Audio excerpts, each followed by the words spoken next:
Are you aware of a so-called prophecy made about the last pope by a common monk named Malachi? Many people assumed that the last pope, according to this prophecy, would be Pope Benedict because he was number 112, and that is the total number of popes listed by Malachi. However, after Pope Benedict was ousted because of the children being abused and the cover-up afterwards, many people now believe the prophecy is about Pope Francis. Pope Francis has been a suggestion for many biblical prophecies, including a potential antichrist or one who ushers him in. Pope Francis has constantly moved closer to integrating a one-world religion to the Muslim and Catholic believers alike. He also embraces many worldly beliefs that go directly against the true Word of God.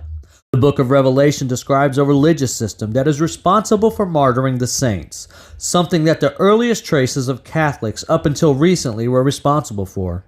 It also describes their land being a kingdom and a religion, which only describes the Vatican City out of all the countries in the world. In addition to that, the Bible describes the land being on 7 mountains or hills. Another name for the Vatican is the City on 7 Hills. More on the prophecy. Malachi was summoned by the Pope to come visit, which was an honor to the young monk. He would often pray about making the 6-month journey. However, it wasn't until he received an invite from the Pope himself that he decided it was time to make the treacherous journey. During his long journey, Malachi witnessed many people dealing with hardships, many people starving and too poor to pay for the necessary things to survive.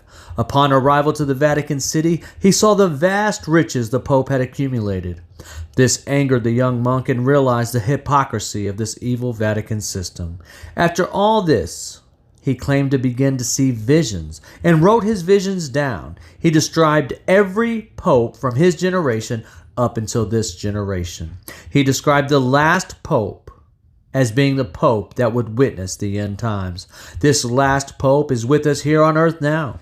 His prophecies about each pope, while they are brief, seem to have an uncanny accuracy that leaves people who study them stunned and amazed.